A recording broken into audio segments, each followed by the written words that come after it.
What's going on, guys? Thanks for tuning in to another episode of the Red and Gold Standard podcast. My name is Zach Hernandez, and as always, I am joined by my co-host Matt Llewellyn and our guy Mike Andrews of Nothing But Niners. We got a great show planned for you guys this evening. It's been a little while. We took some time off, but we're here. We're back. We're going to be recapping the 49ers' ridiculous season. With that all said, before I toss over to Matt, if you're tuning in on Twitter, head over to youtube.com/49ers Hive. Join from there. Matt, how you doing? I'm doing pretty good, Zach. We've had a couple of weeks to decompress. We got a Super Bowl that we went through. I think it was all a little bit of medication, a little sugar makes the medicine go down. Watching the Philadelphia Eagles lose. We got a fantastic meme of Nick Sirianni now. Mike got it. I'm not gonna lie though, no hate. That national anthem, Chris Stapleton killed it. So. That was fantastic. I think the Super Bowl overall was a fun game, but that all helps to kind of separate us from just really such a deflating end to what I think was a pretty remarkable season, all things considered. Everything the 49ers went through as a team, all the turmoil at the quarterback position, everything they had to go through. So I'm doing good, and, I'm fine. I think I'm finally ready to talk about some football again. Same here. Mike, this is our first show. I know we did a Patreon show a couple of weeks ago, but this is our first show since the Eagles recap. How you doing? I'm doing good, man. Like Matt said, watching the Eagles fall kind of did ease the sting a little bit, but the sting for me wasn't as bad as it was for others because I felt like we kind of just forfeited. It wasn't that we got beat, so it was a little different for me, but I am happy to be back in the mix, ready to talk and chop it up with you guys, man. It's going to be a fun episode. Yeah, agreed. Like I said, if you're watching on Twitter, head over to youtube.com/49ers Hive. Join from there so we can see and interact with your comments. We're not ignoring you on Twitter. We just can't see those comments. So you guys have both said it. The season was wild. It was magical. It was whatever adjectives we want to use to describe it. Obviously, it starts out, and we're going to go kind of group by group of the year. Starts out, all of 49ers resources are behind Trey Lance in his essentially first-year starter. That ridiculous game in Chicago to open up the year. It's a monsoon. They're superimposing the yard lines on the screen towards the end of the game. 49ers lose on a busted coverage. Trey Lance suffers his first start of the year as a loss. And then next week, 49ers host Seattle at home, and that's where all hell breaks loose. Second drive of the game, I believe. Obviously, Trey Lance, his ankle goes down, or he goes down with an ankle injury. And who else but Jimmy Garoppolo has to come in and lead the 49ers to victory? Matt, walk me back to that time. What was your first thought process when you saw Trey Lance down there? Yeah, it was one of those things where you just feel absolutely terrible for Trey Lance. You're just like, dang, man, this kid can't catch a break. Like, it's finally his time to go. And, it just seems like every dark cloud that hovers over Trey Lance is a ray of sunshine poking through for Jimmy Garoppolo. But, real quickly, it turned from, sadness about Trey Lance in the middle of a game against Seattle where you're just like, well, dang, man, I just want to beat them. You kind of go, well, I'm glad they completely didn't get rid of Jimmy. That was pretty opportune that they still had him on the roster because otherwise – this would get ugly. And Jimmy Garoppolo, they were able to, go out there, get a 27-7 victory in that game. And then it was, an oddly similar start to the season for the 49ers, all things considered record-wise, as it was the year before. So a lot of up and down play. I think that the first couple games with Jimmy G, again, we saw a lot of the scripted stuff worked pretty well, especially second drive of the game, first drive coming out of the half, and then a lot of stalling on drives in between then. It was more of the same with Jimmy Garoppolo, but we knew that at least, the 49ers could get some victories. He'd proven it before. It wasn't going to look pretty at times, but the defense to that point had been absolutely phenomenal. And then I think it was a real eye-opener against Kansas City when they just came out and boat raced us. And that was the first point where I was like, man, they don't have enough offense to, compete. And if you're having drives stall out consistently as the 49ers were for long stretches of the game, where you'd have 2, 3, 4 drives in a row where it's punt, punt, punt, maybe a field goal. That's not going to get it done, and that's going to tire the defense out. And the defense was playing and leaving, a lot of their energy out on the field trying to cover up for the inadequacies of the offense. So that the Kansas City game was the one where I was really worried about it. Yeah, 100% agree. Mike, taking it back a little bit though, the Sunday night game against Denver, the infamous clip goes around, right, of Jimmy Garoppolo with everybody being a professional lip reader, saying essentially what people thought was, Kyle, your effing plays suck, or something along those lines, right? To which Jimmy is asked about it. He says, I say a lot of things during the game. I don't really remember what I said, to paraphrase him. What's just from that first quarter of the schedule, right? Chicago, Seattle, Denver, and then the Rams on that Monday night. What was your kind of main takeaway from that time of the year? I honestly felt like the stars were kind of aligning, right?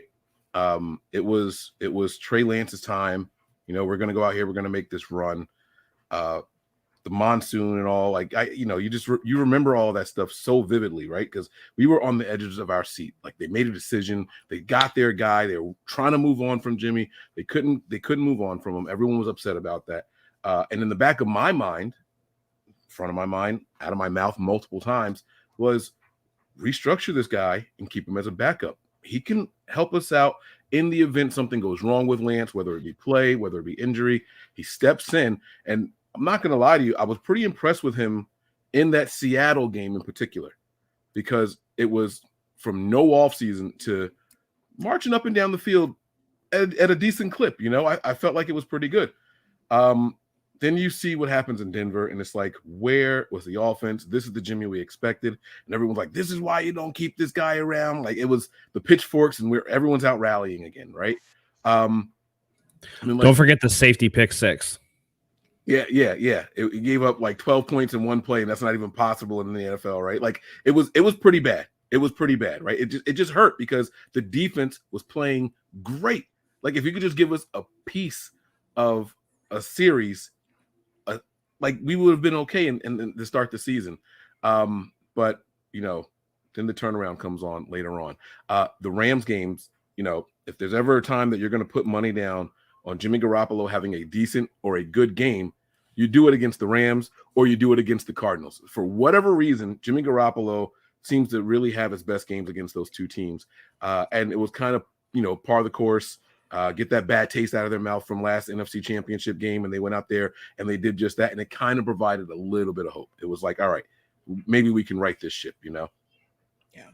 That's Monday night game against the Rams.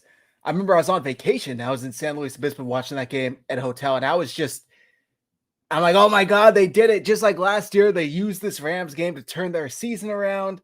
Little did I know the 49ers were not completely out of the gutter yet, even though they the following week completely shellacked the Carolina Panthers, got Matt Rule fired, beat them 37-15.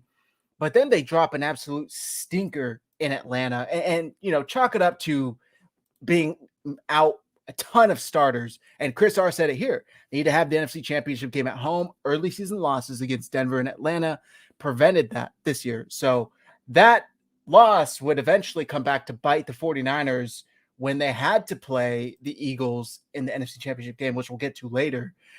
So that loss sucked. They lost that one 28-14. And then the loss that Matt talked about the following week, getting just smacked, whooped by the Kansas City Chiefs. Really no excuse for it either, because they were at full strength, if I remember correctly. Christian McCaffrey had just came in. Mike, you're shaking your head. No, who were they without that game? It's not who they were without. It was who came back to try to play in that game. People forget that a lot of players came through. Trent Williams was one of them. High ankle sprain. His first game back, right? There were, I believe it was Debo. Was it Debo's first game back? There were like I don't know if it was Debo. I know that Eric Armstead tried to come back after dealing with the plantar fasciitis for a little bit too. Right. It was just a lot going on. Maybe Kinlaw. Maybe it was Kinlaw also. There was a couple of key players that really rushed to come back in that game because they knew how important that game was. Again, it was from, let's prove that we were better than this team in the Super Bowl, right? Like, and so I'm not saying that you're completely wrong. On paper, it was our healthiest roster on that day, but those guys weren't in football shape yet. I really believe that. That's fair. That's fair. I'm not going to disagree with that at all.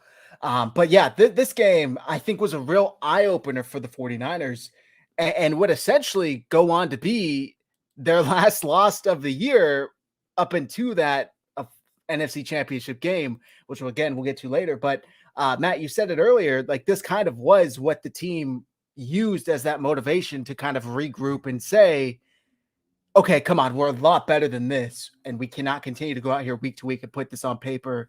What do you think it was about that? Do you think it was just that bad of a loss to where they're able to look at each other and say, we got to be better than this? I think it was a lot of things. It was expectation. It was them thinking, coming into the season that, we can hang with anybody. We got a defense. We got this. We got that. And it was the repeat of what the year before was. So you have all these things, right? We're really good. We can compete with anybody. Our offense just needs to get on track or whatever. And it turned into one of those things where they didn't show a sense of urgency. They didn't show like, hey man, like we've had a couple of, tough losses. We've taken care of some cupcakes, but we've had some really, the Denver loss, that was ugly. The Falcons loss was absolutely unforgivable, right? And it was one of those things where, they were riding high. And by the way, this is right after, I think it was 2 or 3 days after they traded for Christian McCaffrey. So they're like, look, we got this brand new piece, offense going to fly high, do all this stuff. And I think it was just a little bit of overlooking, a little bit of an attitude adjustment that needed to be made. A lot of times I feel like this team does really well with its back against the wall, but when they're the front runner, when they're out and out the favorite, I think that the mindset gets a little lazy at times. And I don't know if that's just because Kyle is like a player dude or like, but there are times when the team comes out flat, and against a team like Kansas City, you can't come out flat. And, the 49ers had the lead after the first quarter, and, it was 14-13 going into halftime. And you're like, all right, this is going to be a game. And then the third quarter happens, 14-3, points favor for Kansas City. And they just never looked back. And it was just, I think there is a lot to what Mike is saying about a lot of the guys coming in or coming back, not being ready for prime time, not being in football shape, not being able to rise to the moment, but really wanting to. And, a lot of it is, we were here last year. It's not that big a deal. We can still hang with everybody. And look, we just got one of the best players at the running back position in the NFL. We got this. We're going to be good. And I think it just came back to bite him, unfortunately. Go ahead, Mike. I agree. And, we got to remember also, it was Christian McCaffrey's first game. The Niners were without Elijah Mitchell at that time also. They lost him in week 1. And so they were kind of shuffling guys around and trying to work out some magic, so to speak. And I think they were a little anxious to get Christian McCaffrey involved in the game plan as well. So, I mean, it was a bad stretch. That loss to Atlanta. I mean, I don't know if like Kyle owes Atlanta a win when we play them in the regular. I don't know what it is, but it's like Kyle like goes out there and loses to this team when they really, really shouldn't. But that was when we found out, like, all right, how are they going to do against mobile quarterbacks? That was a game that Mariota ran for like 55, something like that, 55 yards. They had 3 rushers with over 50 yards each, counting Mariota. And it was like, if you ground and pound, they kind of played our style of game. They kind of took our own formula, kept the ball on the ground, ate up time of possession and all that. And we never really got rolling in that game. So it was a lot of things going on in that second quarter of the season going on. But they eventually ended up flipping the switch, and we'll get to that soon. Yeah, the next week, we saw a little bit of the 49ers team that we would grow accustomed to seeing for the rest of the season against the LA Rams, the second game against the Rams of the year. And this is, of course, the game that Christian McCaffrey threw for, caught, and rushed for a touchdown. And it was just like, oh my God, okay, the 49ers are completely getting their money's worth with Christian McCaffrey. This is kind of this new look offense that, again, we got used to seeing after that. And I think that was kind of the time where all of us were like, okay, this could actually be something. Like, this could actually turn into a legitimate offense. For once, the 49ers were putting up a lot more, than their defense was allowing. They weren't winning by 2 to 3 points anymore. They're winning by large margins. Matt, I believe after that game, what did you go and do? Do you remember? Yeah, I immediately went to NFL Shop and got myself like a Vapor Elite Christian McCaffrey jersey. I was like, what's up, fellas? Let's go. And then the story later on is that, I ordered the throwback jersey and they sent me the regular jersey. And because it was a custom jersey, they couldn't take it back. So I got it for free. So win on that one. And by the way, don't forget that the 49ers did not have Deebo Samuel for this game against the Rams, the second game. He was not playing. So Christian McCaffrey out there doing really everything. Really well played game. And this was one where it was like peak efficient Jimmy. I think he had like 4 incompletions. And the throw to Christian McCaffrey in the end zone was one where we're like, all right, Jimmy, you occasionally can make that throw. It was a good throw. And this was where you're like, okay, now things can start to get going. We see what's happening here. Brandon Ayuk had a really good game. I think that was one of his first good games of the season where he had like 6 catches, 80 yards or something and a touchdown. Really, really the turning point of the 49er season, as we'll see going forward, because I don't know about you guys, but I enjoyed the first little rise of the wave here that the 49ers were about to ride for most of the rest of the season. Yeah. 100%. We'll share our favorite moments probably once we're done with the recap, but we'll get to this for sure. That game was just wild to see. And it, like you said, it continued. The following week, the 49ers had their bye week. So we kind of were able to ride this high for 2 weeks of like, okay, this really could be something. But at the same time, we just got smacked by the Chiefs 2 weeks ago. So we're not fully in yet, but hey, it could be something. And then the following week, they have that Sunday night game against the Chargers, which was an ugly kind of, slugfest type win, but they slug it out and they win 22-16. And then the following week, the Monday night game in Mexico, if I remember correctly, where they just absolutely beat the brakes off the Arizona Cardinals 38-10. Probably Jimmy Garoppolo's best game ever as a 49er in his entire career. At this point, what do you guys think of the 49ers, Mike or Matt? So I was excited about the Chargers game because Elijah Mitchell came back, and I thought they were going to like slowly ease him in. You see what Christian McCaffrey did the previous week against the Rams, right? And it's like, all right, like they're going to go in here and they're going to try to stop the run game. Elijah Mitchell's just now coming back. Like Christian McCaffrey is probably going to be an afterthought in this game. That's what I was thinking, and I was really worried about our run game, but I was wrong. They gave Elijah Mitchell 18 carries in that game. He finished averaging just under 5 yards a carry. And it was pretty impressive to watch what he was out there doing. And I was like, all right, they got something going here. You hit him with a heavy dose of Christian McCaffrey. You have the whole world thinking he's going to be the guy from now on. And then boom, you hit him with Elijah Mitchell, 18 carries. And I'm like, all right, what are we going to see after that? We're going to Mexico. Elijah Mitchell looks like, no, I'm the number one guy here. Christian McCaffrey's here to learn from me, not the other way around. Like, he's got to learn this system. I'm going to be the guy. And they go to Arizona, and it's spread out so evenly. Everything seemed to be clicking. Like you said, Jimmy's probably best game as a 49er.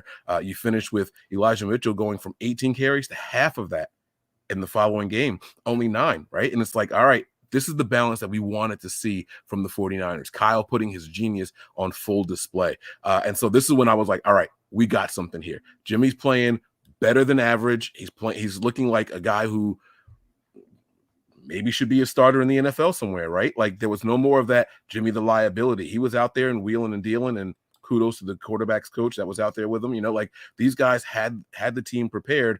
And like you said, they never looked back. This is when I started to get really, really excited. I didn't go out and buy a jersey. And although I thought about getting a Christian McCaffrey jersey, the only reason I didn't do it is because I truly feel that he's going to try to change jersey numbers this coming season. I didn't want to be the one with that 1 year of, the number that he was wearing. So we'll see what happens. I had that too, though. And that it's the specific reason that I wore, or that I wanted the alternate home, the alternate red, because that was the jersey he made his debut in. And it's like, no matter what, he had that sick game where he threw, caught, and rushed for a touchdown as number 23. So I was cool with it as like a piece of history. And you know, I got it for free, so it doesn't matter. But what I did end up getting behind me, it's kind of hard to see, is it's like a big photo of like him coming out of the tunnel for his 49ers debut. So you know, it was one of those things where that was super exciting. And you're just like, he makes so many things happen. And if him and Elijah Mitchell are healthy, the 49ers are going to be able to do some things. So, yeah, so, you know, they're going on, and the Mexico City game was a little weird. I mean, I wasn't surprised they beat the Cardinals like that, mainly because it was, you know, Colt McCoy and eventually Trace McSorley. And, you know, there was no DeAndre Hopkins. Obviously, Kyler Murray had torn his ACL by this point. So no Kyler Murray. And after everything that had happened in the offseason, I haven't started it yet, but I'm so excited to just go through and watch Hard Knocks in season with the Arizona Cardinals, because I'm sure it's really, really interesting. But it was a team that you could just tell was falling apart at the seams. Too much drama, too much noise coming out of there that wasn't football related. So I wasn't surprised at that. The Chargers game was a nice one. But then, you know, we go, and we're going to get to it, Zach. I'm sure you're going to touch on it, but Jimmy Garoppolo, his 49ers career goes out with a whimper instead of a bang after a very Jimmy, not great game against the Saints. That Saints game was one of the most excruciatingly tough watches of my entire life. I remember thinking, like, can we not get a single touchdown here? Like, what the hell is going on? And that, simultaneously, I'm thinking, holy shit, the 49ers defense is legit. Like, the Saints cannot do a thing. And when they finally looked like they were going to get some points on the board, more than a field goal, what happens? The forced fumble on Alvin Kamara, if I remember correctly. Two in that game on Alvin Kamara. That's right. Yeah, he that's fumbled right. Twice. Yeah. Insane, just a defensive performance for the ages, similar to the Denver Broncos, but even better, in my opinion. And the 49ers are able to squeeze out a victory. What is it? With 10, it was 13-0. 13-0. And with a very, very lucky, almost intercepted Jimmy Garoppolo throw to Juwan Jennings in the end zone, who had really good concentration, ended up coming down with that. But that was a game where we were just like, oh man, this is the Jimmy thing. You know, well, we were like, okay, hopefully he can come back next week and do something better. But it was just like, it was a painful watch. And it was one of those games where, you know, Elijah Mitchell, not, you know, Christian McCaffrey, they're not really running the ball well, because the defense is like, well, we know that you have a great backfield, but let's make Jimmy Garoppolo beat us, because we have enough talent in the secondary that we can cover these wide receivers. What's Jimmy going to do to make everybody better? And as we saw, he did nothing to make anybody better. Yeah, you know, another thing that we were really fortunate about, you talked about the 2 turnovers in that game by Kamara, right? But they went for it on 4th down, if I'm not mistaken, 3 times in scoring range. So they don't go in the books as turnovers, but if you just think about that for a second, if they just settled for field goals on all of those, it's a completely different ball game. And who knows how that game ends up finishing. There was one time they went for it like on the goal, like it was like 1 yard to go, and they went for it on 4th down. They didn't get it. I mean, they gave us 9. Well, they took off 9 points of their own board, and then that turnover, you know, that would have been another 3 points at least that they would have been able to get. And here you are looking at it, it's 12-13. Like, how does Jimmy play? Is it too much pressure on Jimmy at that point? And then does he make a turnover and they end up winning that game? So we were kind of aided by their really, really bad decision making in that game. And that again is a prop to our defense. They knew points were going to be at a premium, and they did not want to just settle for 3. So it was kind of give and take, you know, with the ebbs and flows of the game. And it was a very stressful one to watch. I can tell you that. Yeah, the Saints were shut out for the first time since 2001, which coincidentally the 49ers were the last team to do it as well, if I remember correctly. So just an absolute tough watch for the 49ers. Defensive shutout. They win it 13-0. Everybody's hoping the 49ers, or Jimmy Garoppolo, I should say, can rebound the following week against, at the time, were the absolutely red-hot Miami Dolphins, coming in, putting up a lot of points, high-flying offense. Mike McDaniel has Tua looking like a top 5 quarterback. Tyreek Hill looks unstoppable. Jalen Waddle looks unstoppable as a wide receiver 2. The 49ers had just traded Jeff Wilson Jr. to that. If you guys remember, Wilson and Raheem Mostert were giving these quotes in the media talking about how they felt slighted, yada, yada, yada, all this stuff, right? And what happened? By the way, they combined Raheem Mostert and Jeff Wilson combined for 8 carries and 33 yards. Yeah, not great. Not great. And this was the game that everyone wrote the Niners off on, right? They were like, well, they haven't played anybody except the Chiefs. Like, Chiefs are the only real good team that they've played so far. And, the Niners were coming in on this game. The Niners were on a 4-game win streak, if I'm not mistaken. But let me see. It was the Rams, Chargers, Cardinals, and the Saints. Yeah. And Miami was on a 5-game win streak. So they had the longest win streak, if I'm not mistaken, in the league at that time. No. Yeah. I think they had it. I think the Eagles had lost by then. And so people were like, oh, this is going to be the Niners' real test. They're going to get exposed. And, everyone was all worried about what Mike McDaniel was going to have in store. And that's when they were talking about we let the magic leave, when Mike McDaniel left. And boom. I mean, yes, we lost Jimmy in that game. I know you're going to get to that in a little bit, so I'll shut up. But this was a huge turning point for the 49ers as well. Yeah. And the game didn't even get off to a great start. Obviously, the first play of the game was that broken coverage, 80-yard touchdown or whatever it was, just right off rip. And then, we get to the Jimmy Garoppolo thing, and it's one of those plays where it's just, what is one thing that we say that Jimmy never does in the 6 years that he was here? What is one thing that he did probably less than once a year? Throw the ball away. Just incapable of throwing the ball away. He's got no wheels, and he's out there trying to outrun, very athletic Miami defensive players. And, bad luck. Knee comes down on his foot gets crushed. Nothing there anymore. And in comes Brock Purdy, Mr. Irrelevant. Yeah. It was a crazy sequence. I remember my brother's over for the game. We're watching it. And out of nowhere, I see Jimmy Garoppolo getting carted off. And I'm just like, what the hell is going on? Oh, my God. Like, with all due respect, as little as I thought of Jimmy Garoppolo, I thought now there's no way the 49ers are going to win this. There goes everything. There goes the postseason. There goes whatever chance the 49ers had. There it goes right out the window with Jimmy Garoppolo on the cart. And then Brock Purdy comes in. And if I remember correctly, they're down 14-7 or 7-0. They're down when he comes in, at least 7 points. And he leads them on a scoring drive, which they were already somewhat close there. And either they get a field goal or that might have been the drive where he hits Juice for the touchdown. I think Jimmy got us in field goal range, and we were losing 7-3. And then that's when Brock came in. You're right. Yeah. So, the Dolphins were immediately like, let's throw everything at Brock Purdy. Cover 0. We're just going to blitz the hell out of him. And I've seen a ton of NFL, analysts break it down saying that that's kind of the worst thing you can do to a rookie quarterback because it allows them to just make a quick decision. And if they're good at making that quick decision and finding the open man, they could easily beat the blitz more often than not. And Brock Purdy proved to be able to do that. Matt, what are your thoughts from that game? Yeah, no, I agree with you.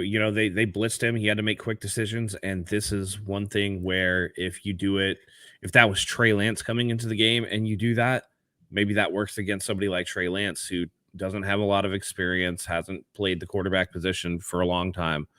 Brock Purdy was a 4-year starter at a Power 5 conference school. And you might not think Arizona State is any good or whatever, but you can't sneeze at any Power 5 school, whether, it doesn't matter. Like, they're Power 5 for a reason, right? And this is a guy, as we'll see later on in the NFC Championship game, was a guy that went toe-to-toe with Jalen Hurts in college in a game against Oklahoma where they just battled back and forth.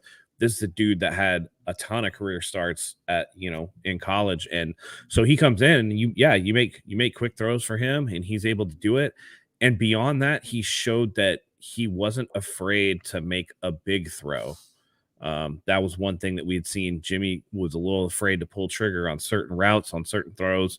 And Brock he wasn't perfect, but there were plays there where you're like, okay, all right, let's see what happens. And even after this game, it was a great win. And, you start out very dejected and go, oh, man, the season's over. Like, I don't even know what we're going to do, to, okay, wait, the 49ers are winning. Okay, it's 17-10 at halftime. Okay, it's 23-10 after the third quarter. Oh, we won by double digits. Okay, let's see what we have the next week. Yeah. And you go into the Buccaneers game, which we all went to, and you're like, all right, now it's Brock Purdy's first career start, and he has to play the GOAT, Tom Brady. And the Bucs aren't the Bucs of old, but Brady to that point had looked pretty good. I think he only had 2 or 3 interceptions on the season, and that was a December game. And it's like, this is this kid's first start. Tom Brady might eat his lunch. I don't know. And it was absolute magic. And I mean, that game from beginning to end, I think we all just really, really enjoyed just be sitting in the stands, to the point where when it started pouring rain and the game was out of reach, me and my wife just stayed there and kept watching. We were out in the rain. We were just like, nah, we're going to keep watching this. So absolutely phenomenal. What else can you say, man? Just another outstanding game. And then it's like, wow, hope's still here. We got a chance if we can just get it going. Go ahead, Mike. It was the first time in a really long time. I almost want to say ever, but I won't, because I don't know for sure. The Niners put up 30 plus points in back-to-back games. And it was like, what are we seeing right now? And again, 30 points came from Brock Purdy in that Miami game. 35 against Tampa. It's like, what are we witnessing right now? Can he maintain, And then I got nervous a little bit later on. It's like, they tell you three games, teams get the film on you, they start to adjust. But Brock, he didn't really slow down. In fact, in his 4th game, he had his highest output of the season. So it was like his fourth game playing, his 3rd start. He had his highest, he was out there doing his thing. I was really, really impressed with Brock going forward. And I honestly, I talked about the stars aligning. It's like, we're going to have a rookie quarterback win the Super Bowl. It's about to happen. Like, I felt like it was coming. I felt like it was destiny. Like, this was just like the story, Mr. Irrelevant winning the Super Bowl. Like, I felt like it was going to happen, and we'll get to the rest of it later. But yeah. I remember being at that game with Matt and his wife, and Anthony, Christian, a few other guys from 49ers Hive, Brandon, and the stadium literally chanting, Purdy, Purdy, and just, it felt so magical. I think Matt said the right word, because that's really what it was. It was just like everybody was expecting a strong running game, strong defense, and just basically don't lose the game for us, which is what we had been asking of Jimmy Garoppolo, kind of ironically enough. And it was the exact opposite. I mean, Brock Purdy slinging the rock down the field 30, 40 yards right before halftime. Like, Kyle has full trust in the kid. It was really, really impressive stuff. And unfortunately, he suffers that oblique injury. And the 49ers next game just happens to be on a short week on the road in Seattle against the Seahawks, who had been pretty, they started off pretty hot. They were kind of fumbling over the last couple of weeks going up to that point, but they were still a tough team to face. And Brock Purdy led the 49ers into that game and did not flinch, and led them to a nice win. Yeah, absolutely. And, it was one of those things where it's like, okay, first career start against Tom Brady, gets the win. All right, he's a little nicked up, short rest. How's he going to do? By the way, not only short rest, but a primetime game because it's Thursday Night Football. How's he going to do? They come out and win the game. And to Mike's point where he says, hey, the 49ers scored 30-plus points back-to-back. Well, that Thursday night game against the Seahawks is the last time in the regular season that the 49ers would score less than 30 points. And a lot of that was Brock Purdy. I know we can kind of, get a little forward in the regular season because we after the Seahawks, we beat a bad Commanders team. And like Mike said, that was great output from Brock Purdy for that game. Almost a trip up against a really bad Raiders team. And I think the 49ers just kind of overlooked. But they were able to get it done. And that was one where it's like Brock Purdy has to, 2-minute drive. How's he going to do at the end of the game when you need to put points on the line? And he did it not once, but twice. And it was the defense that kind of like let up a little bit to where he had to do it more than once. And then just a hapless Cardinals team to finish the season when they were still playing for the 1 seed and they had absolutely everything to play for. And Brock Purdy for the rest of the regular season just held himself accountable, and they get to the wild card where, lo and behold, it's the Seahawks for the 3rd time. something about the 49ers second half was just amazing because under Jimmy Garoppolo, and again, I'm not trying to take shots at Jimmy. As a fan, I had gotten used to seeing this team put up anywhere from 17 to 23 points and hope that's enough. And for the entire second half of the third quarter and fourth quarter, hold on to whatever small lead they had. And under Brock Purdy, it was completely different. It was like it could be close in the first half. Once that third quarter hits, we're blowing it wide open. I mean, yeah, Matt, you talked about that Washington Commanders game. That was a close game in the first half. Second half, ridiculous. Not even close at all. Yeah, it was 7-7 at the half. That's insane. The 49ers went on to win that game 37-20. The Raiders game was kind of weird. That was close the entire game. Cardinals, I don't think that was ever close outside of the first quarter. And then you go to the wild card game that you brought up against Seattle at home. And even that, at halftime, was it? Let's see. 17-16 Seattle. Thank you. That's right. With the boneheaded Jimmy Ward penalty that allowed Seattle to retake the lead by 1 point going into halftime, where they cheered like they just won the Super Bowl going into the locker room. We definitely had a couple of those this season between Jimmy Ward and Dre Greenlaw. Yeah. So, Mike, my question for you is, what was the difference with Brock Purdy that allowed this team to continue scoring points and not just, 3 to 7 points, a lot of points in the second half that they weren't able to do before? I think what it all comes down to, it was execution of what Kyle was calling. If you think back to his first start against Tampa, or actually, you know what, forget Tampa. Think back to his first playing time against Miami, right? You said it, cover zero. They sent the whole house at him, right? Kyle's aware. You're a rookie. They're going to pressure you. I'm going to give you a lot of quick hitters. Just trust what I'm calling and do it. And I think that was a very, very defining moment for their relationship. Brock Purdy didn't have to make a lot of off-strip plays in that game because Kyle said, look, they're coming.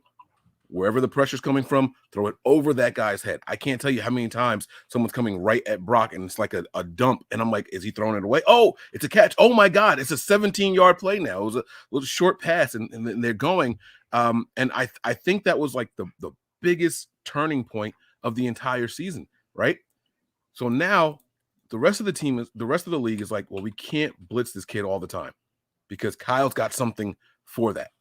So let's try to play him honest. And then Kyle gets to design real plays, And so it's like if you snap the ball and it's a blitz, this is what you do. The blitz beaters are built into his system. He has said that over and over since he's been here.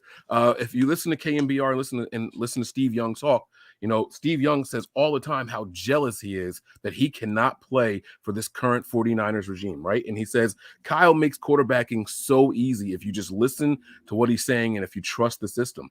He says, I talked to Kyle Shanahan and said, well, what about the blitzes? And when they do, Kyle says, we don't have to worry about blitzes. There's blitz beaters designed in every single play. It's part of the system I've put together. And Steve Young said, if you can go out there and you can play thinkless football from the quarterback position, you're going to be in every single game. And Brock Purdy exemplified that from start to finish. He really, really did. Even the play that he got injured on.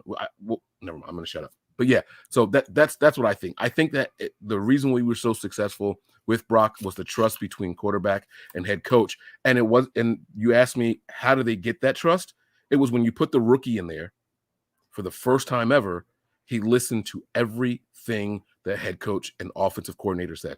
The offensive designer, let me not say coordinator because I know that position technically belonged to somebody else, but it was the first time that someone didn't go out there and try to play above and beyond the system. They literally trusted Kyle every single play. And Kyle says, okay, you will earn your freedoms in the system from me as we go along. But as of now, listen to what I'm saying. I mean, I agree with that for the most part. And I know we've had this conversation before where you're like, man, he doesn't do a lot out of structure. And then I feel like the very next game, he did a whole bunch of shit out of structure. And I was like, Mike, he's doing stuff out of structure. But, the one thing that he did from day one was, and, Kyle Juszczyk talked about this, is he took command of the huddle. yeah, he was a rookie. Yeah, he trusted his coach, but the situation never seemed too big for him. Kyle Juszczyk tells a story of Brock Purdy calling a timeout, which apparently 49ers quarterbacks, it's a no-no for them. That's what Kyle does. Kyle calls timeouts. But Brock Purdy called a timeout. And, there was one play, and I can't remember which game it was in. It was one of the games where a guy went in motion and then went to go back. It was Ray McLeod, I believe. And he told him to stay on that side, right, because they had to get set before they could snap the ball, or it would have been an illegal shift. And just that little nuanced thing, that experience, that ability to know where you are situationally was something that I think was lacking before, and that is a strength of his. And that play in particular, Matt, it seemed insignificant. I think it was like an incomplete pass or something like that, but they were in field goal range and they were right on the cusp of it. So if that penalty had have happened, we wouldn't have got the 3 points in that drive. If I'm not mistaken, that's when that happened. I actually think they scored a touchdown on that play. They scored on that play? I think they scored a touchdown on that play. I remember distinctly him telling them, no, get Pretty back. Sure it was the Tampa game, first half touchdown to Brandon Ayuk. Oh, yes. Okay. It was at the end of the half. Okay. Mm-hmm. Okay. All right. Yeah. But and so that was, by the way, that Tampa game was also the moment I knew the Niners needed another backup quarterback in the building. I don't know if you guys remember, Josh Johnson was out there for in the game. Yep. For 10 to 15 snaps, not a single pass attempt. That's when I knew Kyle needs someone else with an arm in there. You can't hand the ball off all game long if he has to come in. And that told me Kyle didn't trust him at all. Literally every single play was a run play. You can't do that. Right. Well, and that's the thing. And, I think part of that, too, was that it was a blowout. But, I mean, Brock Purdy's first game, he threw 37 passes. So, we were looking at it like, wait, where the fuck was this for Trey Lance? Like, where was this when Trey Lance was the quarterback? Why are they running quarterback power? And then you get all this stuff for Brock Purdy. And I think that just shows the level of trust. But, yeah, Brock Purdy did his thing. And I think that he did a great job of being beyond his years in terms of poise, in terms of command. He looked like he was beyond a rookie in that regard. Now, some of the plays that he made, some of it you're like, oh boy, like there was that one play where he like olayed the guy and did like the Brett Favre like ball over the top thing, and it worked out. But those are the little ones where you're just like, or he would try to scramble and thought he was a little more athletic than he is. He's and I hate to say this because this is like a trope, but for him, it fits. He's sneaky athletic in little short area bursts. I know, I hate to say it, but when you get out on the edge, I mean, there are guys that are just going to be way faster than he is. And, we found that out a little later on as we got deeper into the season and he started going up against, better and better pass rushers. I think there was a play in the Commanders game where like Chase Young, was just closing in on him and he threw the ball away, which was great. But the fact of the matter was he tried to get to the edge on Chase Young and that wasn't even happening. I mean, that was nowhere close to happening. So there were little things, right, where you're just like, okay, these are the moments where he's a rookie, but he knows what he's doing. He's confident in the game plan. He knows how to command a huddle, even with a big group of veterans with high expectations. And those are the things that really made you go, oh, okay. And here's the other thing that he did. He absolutely resurrected George Kittle's reputation as a playmaker on this team because George Kittle did absolutely nothing before Brock Purdy took charge. And even though the yards weren't there, Brock Purdy actually made George Kittle a touchdown threat. And that was something that he hadn't been up to that point. A goal line and red zone threat. Yes, you are 100% correct. There was like a stretch where George Kittle had like it was like however many receptions he had, it was one less touchdown. It was something crazy like that. He was like 4 receptions with 3 touchdowns or something crazy like that at one point. And it was because that's what Brock Purdy was doing. You're looking for the tall guy in the red zone. That's what we've been looking for the whole time as Niner fans. Yeah. It was pretty cool to see. It was pretty cool to see. And I'd like to see the numbers on it because I'm not exactly sure, but I wouldn't be surprised if almost every time George Kittle caught a pass from Brock Purdy, it was either a touchdown or a first down. Because even when he'd have, we're at Wild Card Weekend. George Kittle had 2 catches for 37 yards in that game, but both of those were first downs. So he got the ball to his playmaker at the right time. in those right moments. And that's something that you just can't teach. And I think it's very telling that George Kittle feels comfortable after the season saying, hey, it's Brock's job to lose. Yeah. Two things real quick.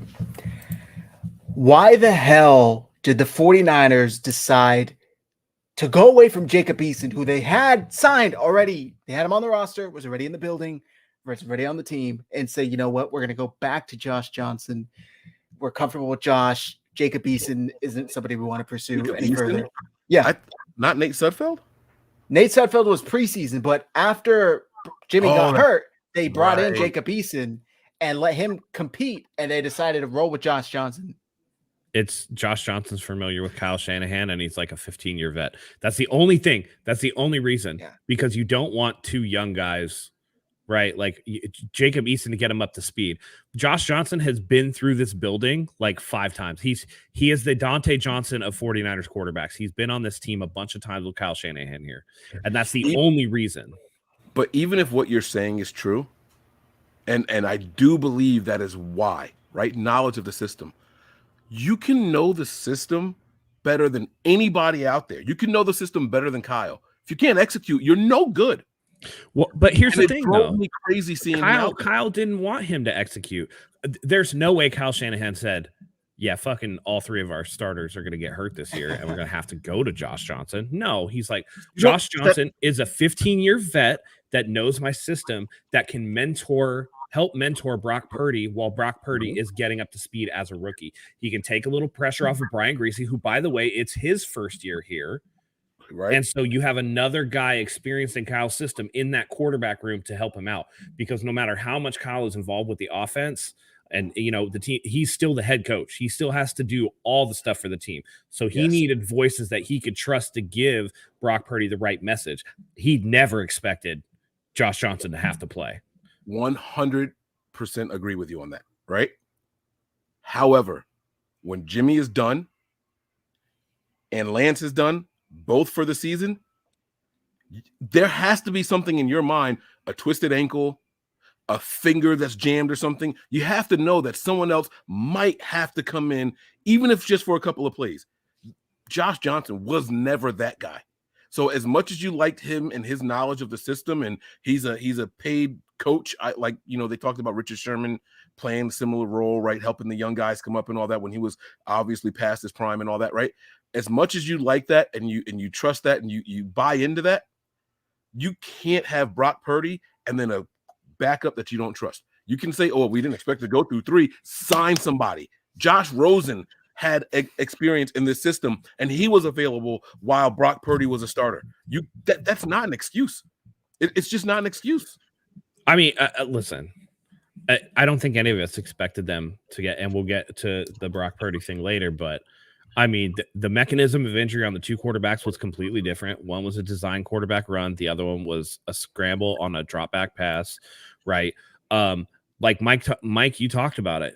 He has we're not worried about a blitz. We're not worried about pass rush because I have a thing for a lot of it. This is the ego that takes you to get, you and me might be like, yeah, dude, they need somebody else, right? Kyle's like, nah, we're good, man. Like, listen, that was bad luck. That shit's not going to happen again. That was bad luck. We got it out of our system. My offense is super good. We got tons of personnel. We don't need another guy. Brock's the guy. He's not going to get hurt because it's unprecedented. It's never happened before. And if it's never happened before, then it can never happen. You know what I mean? No one's breaking Kareem's record until it just got broken. So until it happens, you never think it's going to happen. Rookie quarterback. No team has ever said has ever gone through the quarterback injuries that this team has. It's completely unprecedented. Absolutely true. But you can't tell me that we were going into the NFC Championship game not thinking we have a shot at winning the Super Bowl, right? No rookie quarterback had ever won the Super Bowl. So there are certain things here that you have to keep in mind. You can't say no team has ever needed 5 quarterbacks in a season when you've already gone through 3. You know, you go through 2 more in the final game. You did need a 5th quarterback. You know, no rookie has ever won the Super Bowl, but we were expecting or hoping for that to be the case this year. I just think that I think expectations came up, to be fair, but I don't think they were. I think a lot of us were still waiting a little bit, maybe less so, for that other shoe to drop. right? Like, okay, is because I was never worried about Seattle. I wasn't worried about the Cowboys. I was worried about Philly just because their defense was really good, right? How is it going to be? And so that was the game that I was worried about. And so there was a little trepidation there.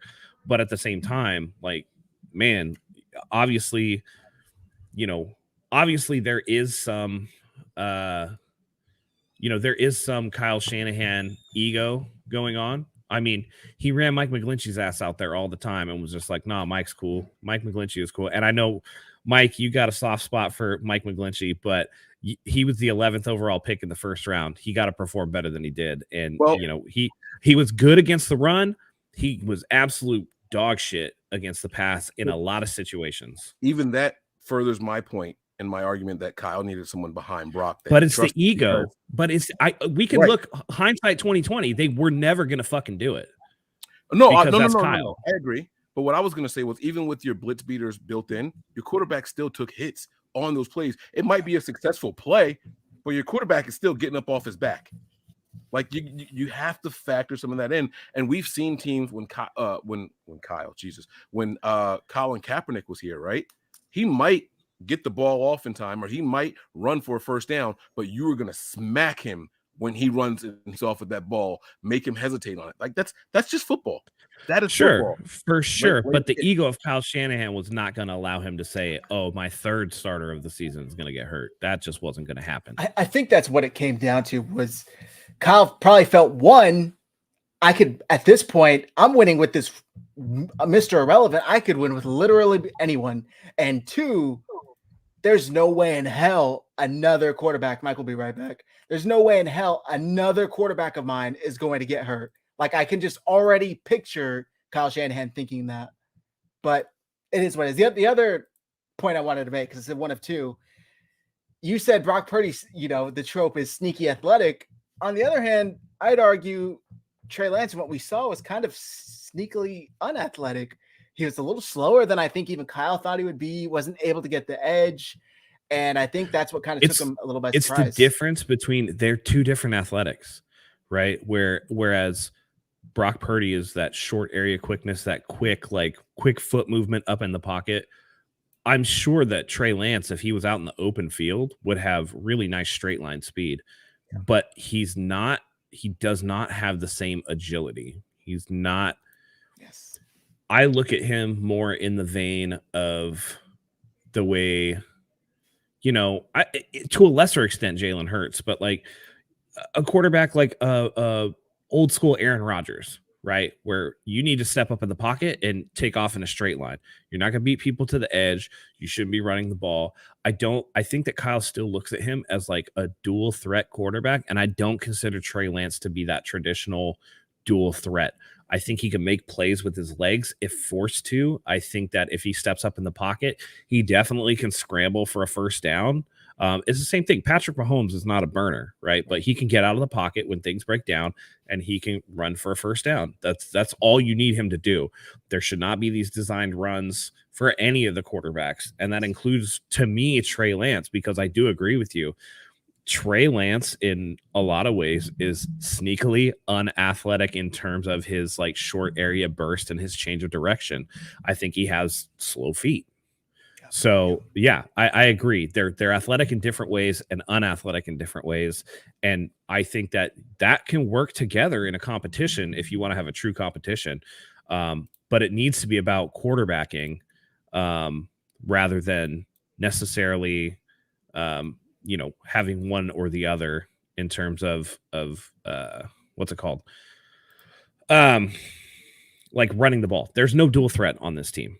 Trey Lance is not a dual threat quarterback, and the faster, and again, that's a Kyle ego thing. I think that really needs to be hammered out. I think that they really need to work on quarterbacks rather than athletes or not athletes or whatever. Base your system around being a quarterback first, and the other off schedule stuff come as it may. It almost reminds me of Josh Allen, and not necessarily his running style per se, but that's what I think of when I think of Trey Lance. Maybe a slower, less physical Josh Allen, and hopefully that's what he can turn into, because he's an absolute weapon when it comes to scrambles. But we're not necessarily seeing Josh Allen get, 5 to 7 quarterback draws or, designed quarterback runs per game. It's almost just when the play breaks down, Josh Allen's able to extend it with his legs or even gain a good chunk of yardage with his legs and not have to worry about taking a hit because he's a smaller guy. He's not a smaller guy. He's big. By the way, I also want to talk about real quick, just one last thing. Trey Lance is, as a baseball guy, Trey Lance is absolute dog shit at sliding. Yes. Go ahead, Mike.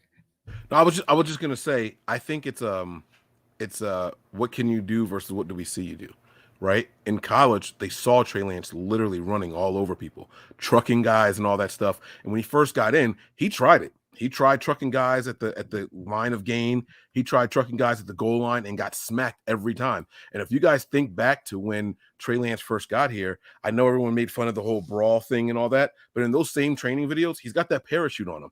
Hey, this is the NFL. The guys are a little bit faster. You got to work on your speed as well if you think you're still going to be that kind of player here.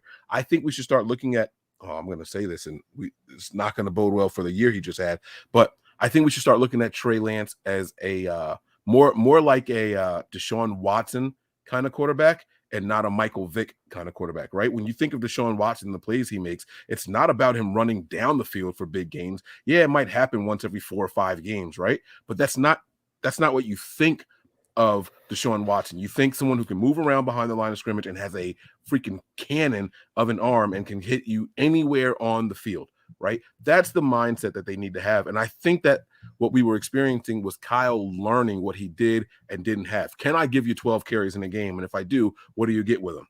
Oh, only 18 yards? Never mind. We should probably scrap this. You know what I'm saying? And so it's things like that it's a learning curve, guys. And just like we say that Trey Lance isn't developed, Kyle isn't developed with Trey Lance either.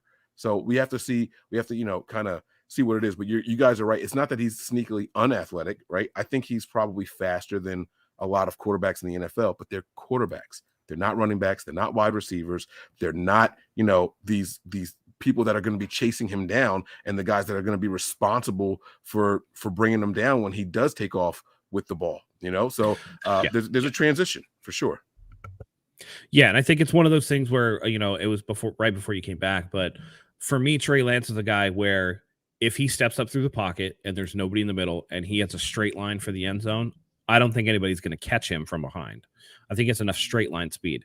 Does he have the short area quickness to get up to speed? Because he is a taller guy. He has a long stride. He needs to get those legs churning before he can really be effective. And I do think that it is something that, we see with a lot of these running quarterbacks. Now, we saw it with, again, even the best ones. I mean, Lamar Jackson, he missed the last 6 games of the season or whatever. He opted out of a playoff game because he wants to get paid, because he knows, hey, man, my body's not going to hold up. He's 26 now. He's had wear and tear, and he's fast as all get out. I mean, Lamar Jackson is incredibly fast. Michael Vick was incredibly fast. What happened to Michael Vick at the end of his career? Less running, had to learn how to be a thrower. I think the best way for the 49ers to really develop him is, and as much as I hate to say it, is to try to develop him like the Eagles developed Jalen Hurts. Yes, you can run. Yes, that's okay. But, you need to learn how to throw the football. Yeah. We got to go through the ups and downs. Same thing with Josh Allen and the Bills. We got to go through the ups and downs of your erratic accuracy. And we have to make you learn how to be a quarterback. And, even if you're more of a thrower than a quarterback, at least you're a thrower and not necessarily a runner. The one thing I'm going to say on exactly what you just said, I completely agree. But the only way to do that is to push all the chips in on the table for at least one season on that guy and say, this is your moment, learn, show improvement. And I think that was this year that was what we were supposed to experience. However, things fell through and it didn't work out that way. They have to decide if they're going to do that again next year. And I'm sure we'll end up talking about that later on. Yeah. We'll get to it right now. Yep. So with that all said, the 49ers obviously win that wild card round against Seattle, completely blowing them out in the second half. Blew them out. Shout out to Charles Omenihu forcing that fumble that just changed the entire game. Nick Bosa recovers. 49ers never look back. End up putting 41 points up and only allowing 23.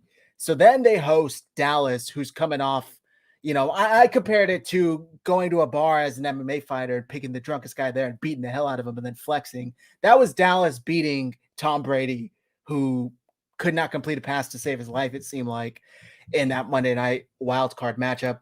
They're coming in feeling tough, and the 49ers, look, it was a slugfest. I'm not going to say the 49ers came out here and blew them out. It was a Ugg fest, not a slugfest. That shit was ugly.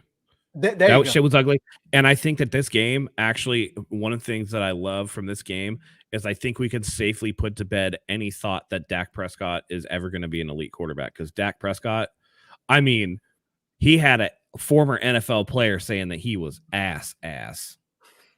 That's not every day. And he played like he's getting overpaid for sure. Yeah. 49ers win that game 19-12. Brock Purdy, 19 for 29, 214 yards. Elijah Mitchell, 14 carries, 51 yards. And George Kittle, 5 receptions for 95 yards. One thing that stuck out to me even now is right before that amazing catch that George Kittle had where he bobbles it. I don't know if you guys even caught this. Mike, I think we talked about this when we did the 49ers.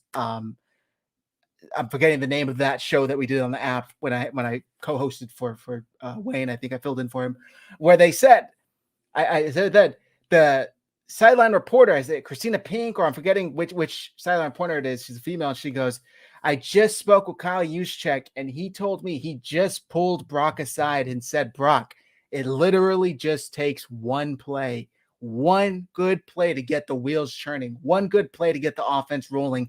Not even 5 seconds later, Brock snaps, gets back, drops back, and finds George Kittle for that 30-yard completion, which he completely sparked the offense. I don't know if you guys caught that, but I thought that's just still something amazing. And really the difference to me was, that was one of those plays, right? Charles Omenihu being another, but I remember talking about in the pregame, the 49ers are going to win if they win the turnover battle.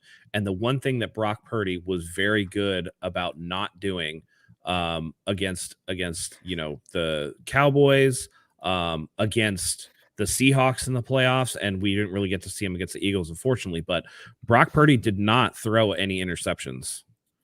Brock Purdy, I guess that Eagles play was a fumble. There were replays that showed maybe his arm was going forward. That's a question for another day. But he didn't really turn the ball over, and we saw Dak Prescott turn the ball over. And it's those poise, right? And sometimes, and Kyle Juszczyk, all it takes is one play.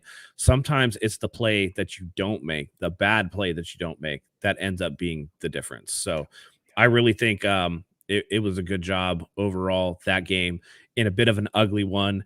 And you wanted to see, hey, can Brock Purdy win ugly? And we saw a little bit of it against the Raiders when the defense wasn't playing well, but the offense was.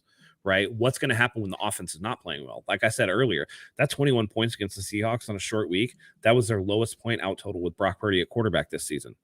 Everything else was in the 30s, right? They just scored 41 against the Seahawks in a playoff game. So to overcome a very rough outing by the offense, I thought was very, very good. So, shout outs to Brock Purdy for that. And the 49ers get it done. And I'm telling you guys, if we're talking about season moments, there's nothing I love more than sending Cowboys fans home crying and breaking their 32-inch TVs and, having to do all that stuff. So 1 week after sending Seahawks fans home, both coming to Santa Clara to watch it, to answer 49ers throwback's question, what was my favorite play of that Dallas game?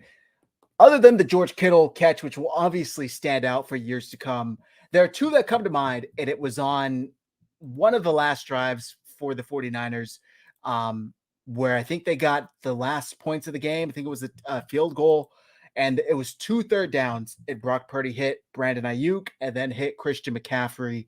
And just the timing and the placement of those throws, I've never felt more confident that the 49ers were going to get the job done than watching those two plays. Because I would have been, shitting bricks if it was Jimmy Garoppolo back there. But just knowing Brock Purdy was able to hit that timing and placement, no problem at all. I was so confident in that team. And the Elijah Mitchell run that he unfortunately went out of bounds. Was the incomplete pass to Ayuk in the Cowboys game? The one where he scrambled left, scrambled right, and Seahawks. Oh, that was the Seahawks. Okay, I'm sorry. Yeah, that was a close one.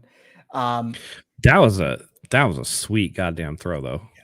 And I know Brandon Ayuk to this day is probably like, man, because that would have been a highlight reel for years to come. If he had made that, that would have been, and it's people will be like, well, that would have been on Brock Purdy's highlight. Yeah, but you know what? When a quarterback has a highlight, they always show the wide receiver too. Yeah. So you get your shine as well. It might not be as bright, but light diffuses to all things. So, and Brandon Ayuk, shout out to him for having his first 1,000-yard season. I mean, that's another thing. That's Brandon Ayuk coming into his own with a really nice rapport. So, yeah, there wasn't as much of that. I know there was. Brock Purdy did a good job, man. They could not run the ball against Dallas. And we have that wild picture of Mike McGlinchey absolutely sideways against Micah Parsons. That's one of those things where it's just like, it's a rough game there, right? But Micah Parsons was talking shit and they lost, so they got to go home. And he would talk shit later, which I think is really weak, but it is what it is. So obviously the 49ers beat Dallas and go on to play the Eagles in the championship game. And the Eagles had just beaten an absolutely overachieving New York Giants team who, let's be honest, yes, beat a very underachieving Minnesota Vikings team. Exactly. So Hung Fast said earlier, they had an absolute Mickey Mouse schedule getting into the Super Bowl. Not taking anything away from them, but they 100% did. And we all know what happens in this game. There's, talking going into the game from both sides, but first drive of the game, third or fourth pass of the game, I believe. I think it was the third pass of the game. Brock Purdy drops back. It's a play action. Forgetting Tyler Kroft goes to block Hassan Reddick, and he makes a play on the ball, smacks Purdy's arm, which bends it back and makes it shoot forward. He ends up completely tearing his UCL. Cannot play again. What are your guys' initial thoughts? Because I know what Matt and I were saying, but Mike, we didn't really even talk to you until after that. Maybe you should share first. Yeah, when I saw Purdy, I wasn't sure that he was injured, right? Because that was on third down. So it didn't go. He just walks off to the sideline. I'm like, all right, he's going to be okay. And then we're watching the game and we're like, why is Josh Johnson warming up? What the heck is happening? All right, he's in. It's temporary, guys. Like, we watch the play over and over. Like, there's no way he's done, right? He's coming back in here. He's throwing on the sideline, but what we don't see is how soft he's throwing on the sideline. We just see him like trying to warm up and work things out and get things worked out. And he's got at one point he had this big pack on his elbow, like all right, he's icing it up. He's going to be coming back out there, right?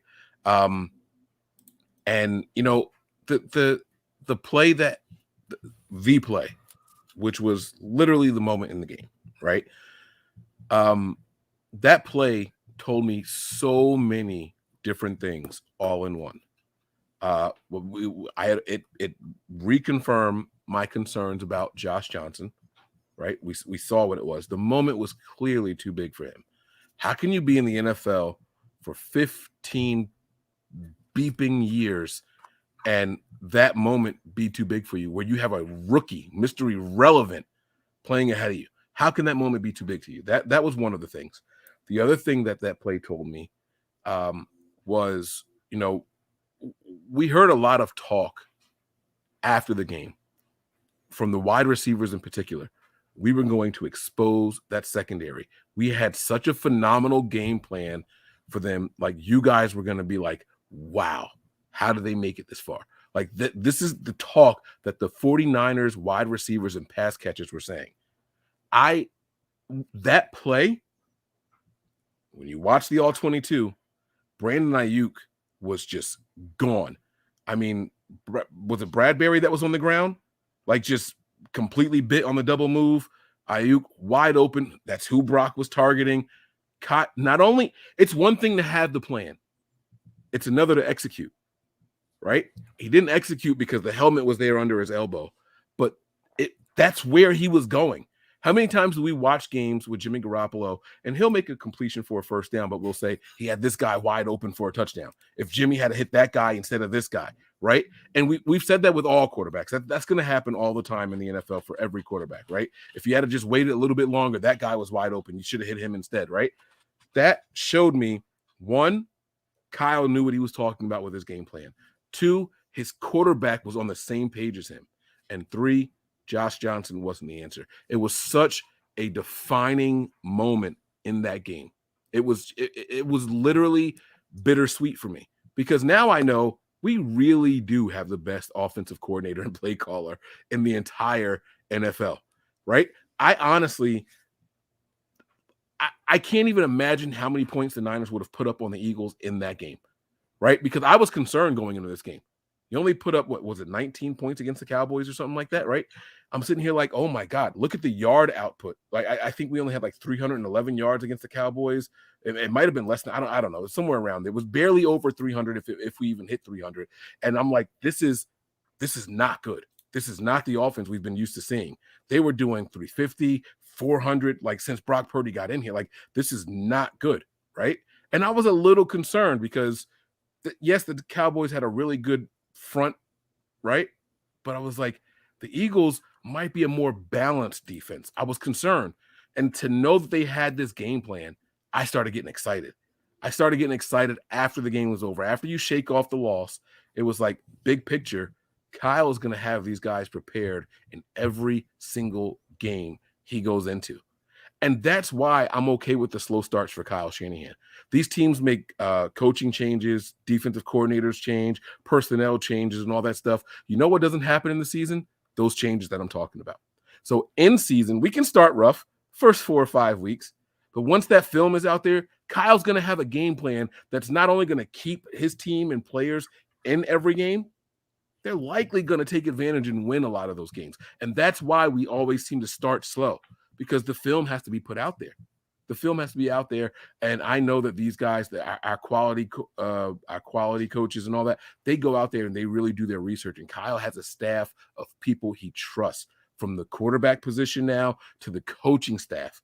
I mean, that's exactly what you want to see. The Niners are in really, really good hands. As bitter as it was losing Brock in that moment, it also has to kind of excite you about this upcoming season. I don't know who's going to win the quarterback competition.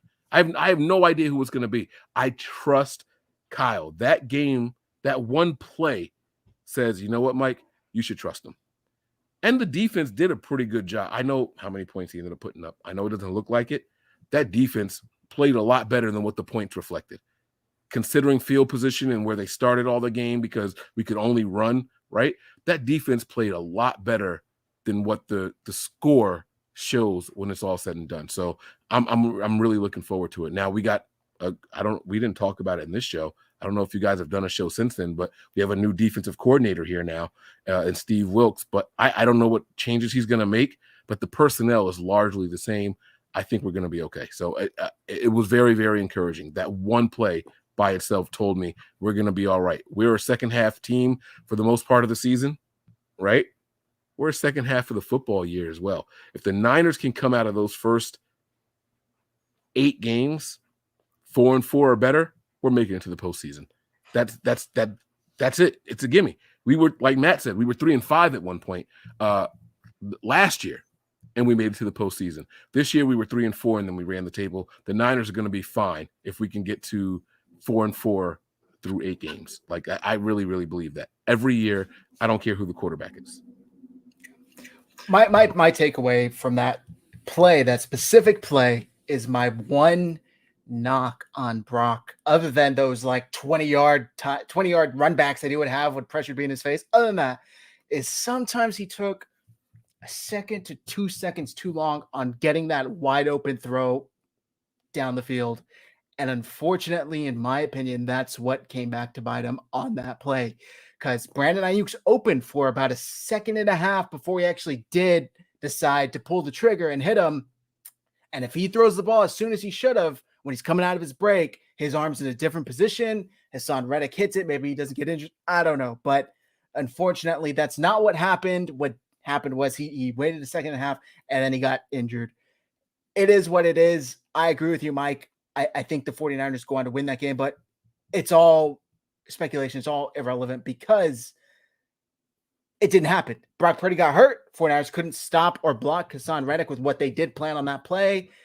And it's all water under the bridge at this point because the one thing I will say, and I forget who tweeted this out, but the curse has been broken, and the team that beat the 49ers did not go on to win the Super Bowl this year. So that's at least one big plus.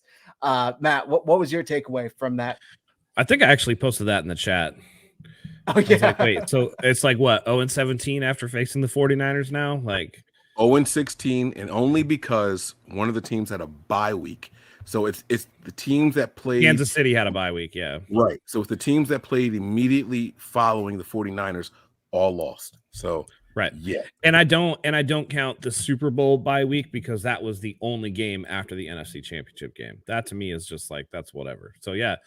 0-16. When Brock Purdy got injured, I didn't really know what was going on at first. I thought, okay, maybe he might be a little hurt or whatever.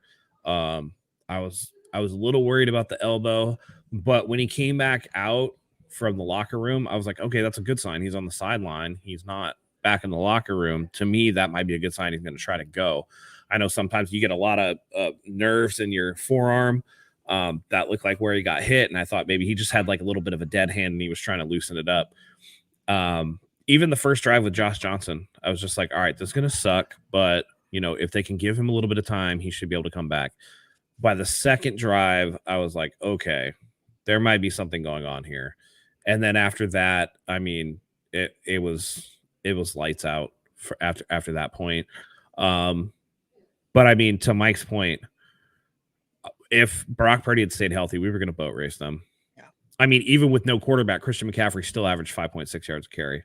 We tied the game with Josh Johnson. If you go back to my text, probably the sickest run in a 49ers uniform that I've seen in a long time. That run was sweet. Determination and just will to not give up. And if you go back to my text in the group chat from that game, I was texting you guys like, we're still winning this game. We'll figure out what the hell happens after this. Maybe we get Jimmy back if Brock had. We're still winning this game. And of course that didn't happen, but I was still 100% confident.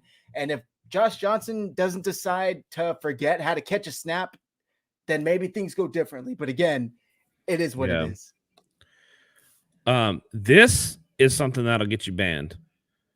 I mean, you're talking nonsense, dude.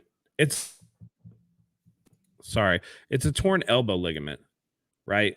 Well, and maybe people don't know. Way, how are you gonna say the man bitched out when Josh Johnson got a concussion? He had to come back in and physically couldn't throw the ball. So he's out there playing with a torn UCL, can't throw the ball, right?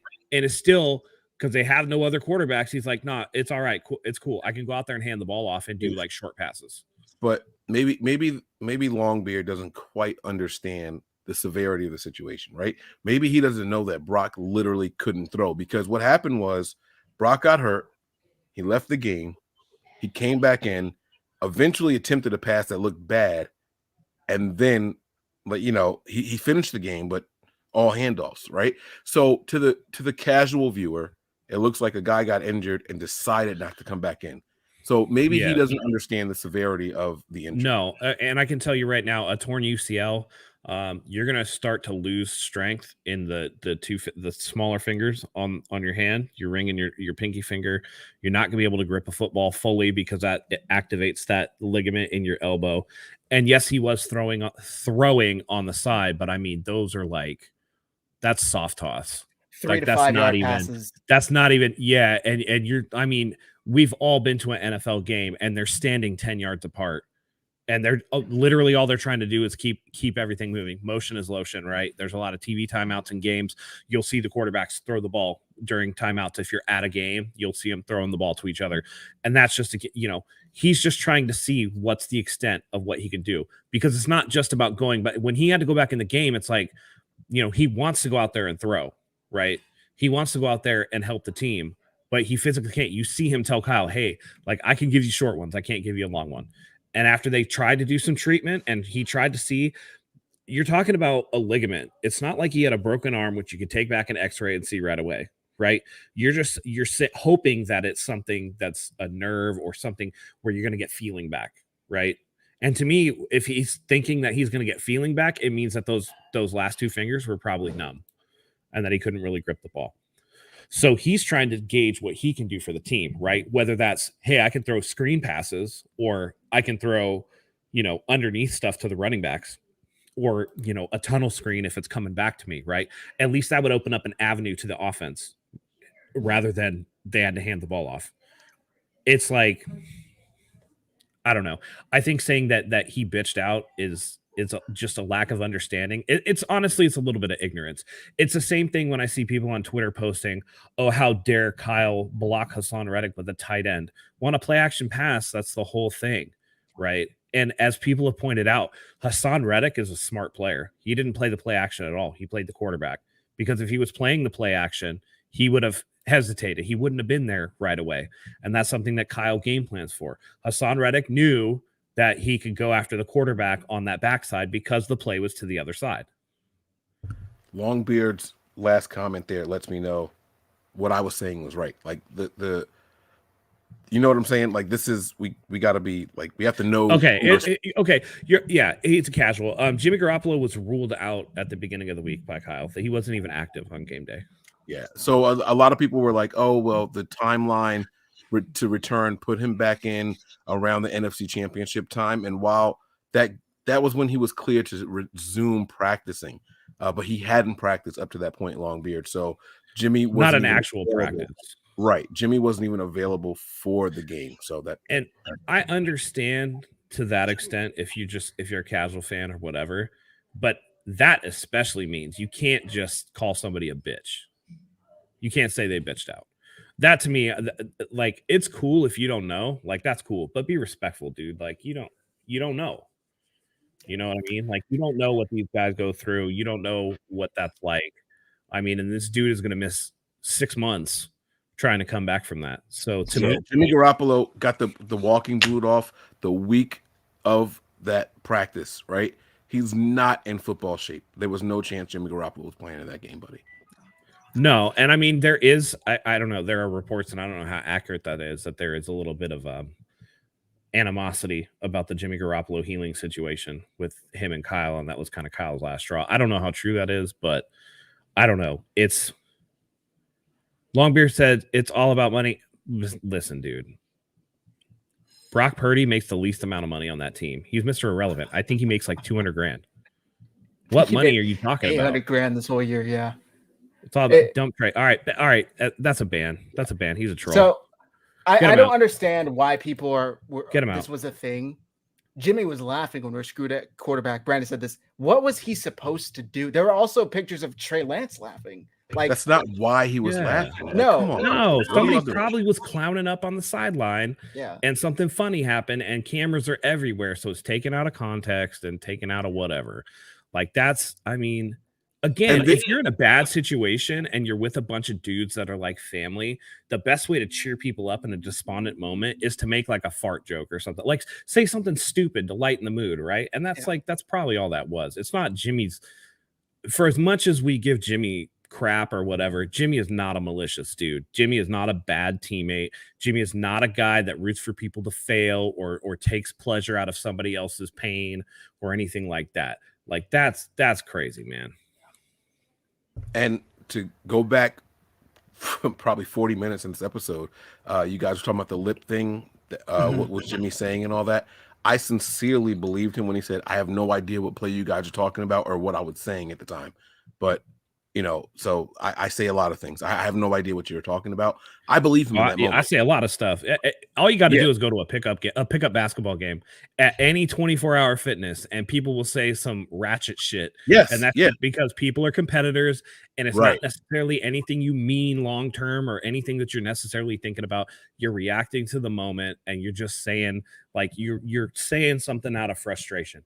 Anybody who's married knows sometimes you say some stuff. You know what I'm saying? Like, sometimes some stuff comes out. You know what I'm saying? Like, you'll be arguing about having a discussion about a car or something sets you off and be like, oh yeah, well, you turn over and steal all the blankets every damn night and I can't get no sleep, or just something dumb, right? And that's just how that goes, man. And same thing with the laughter. It's just somebody said something, I don't know, it's crazy. Even Kittle was trying to cheer up Brock. Brock, are you a lefty? You ambidextrous? Can you throw through? And Brock was just so like, defeated. But let's get into wrapping this show up. I think these memories bring out a little bit of saltiness in our fans, which rightfully so. For sure. Sucks. And we talked about Philadelphia already. That's a sore subject. Let's look to the future, because there's a couple things that Mike talked about a while ago that I definitely want to touch on. Before we get to the future, favorite moments of the season. If you guys could give me one favorite moment, it's tough. If you want to give me a top 2, whatever it is, favorite moments this year. I can go first if you guys want some time to think. So I think, so my honorable mention, just because I was harping on it for so long, it's not a moment, it's a feat. And I think that it was Nick Bosa getting the 3 sacks and the forced fumble in a game, which I've been calling for so long, and he finally got it. That's my honorable mention. But honestly, my favorite moment of the season that just let me know what the potential of this team was going to be was the Christian McCaffrey touchdown pass. That thing was sweet, dude. That play was so sweet. And I was like, okay, we got something going on here. And that to me was like, that was legit. That was legit. I really enjoyed that. And I knew at that moment, this is a dimension. Mine is similar to that. Not a play in particular, but the Niners acquiring Christian McCaffrey, right? It brought the most balance to this team that we've ever seen. Kyle was running a pretty well-balanced team. I mean, he was damn near 50-50 run pass, right, at certain points in time. But when you can add that kind of dynamic player to your team, and then I learned during media week, just Christian McCaffrey's mindset, he is going to be a very, very valuable asset to this team going forward. So just the NFL making the mistake of allowing Kyle Shanahan to get his hands on that guy. This is a bigger acquisition than Miami getting Tyreek Hill. This is probably the biggest acquisition in NFL history, and we're going to have to wait and see, but do not be surprised if you see the 49ers as like back-to-back Super Bowl champs because of the Christian McCaffrey acquisition. It is that significant. I'm not kidding at all. Whatever you thought about Jimmy Garoppolo, throw it away. Right? Whatever you thought about Trey Lance, throw it away, because those guys didn't play long-term with him and Debo and Kittle and Ayuk. Neither of those guys got long-term play with him. We saw it with a rookie, Mr. Irrelevant. Imagine a guy that you traded a second round for. Imagine a guy that you traded up to get at number 3. And even if you are a Purdy guy, imagine Purdy in year 2 or 3 with that guy on this roster with these weapons. No matter how you try to spin it, this offense is finally going to live up to the Kyle Shanahan hype. And now it's about the offense carrying the defense, which, by the way, has been top 5 for the last 3 straight seasons. The sky is the limit.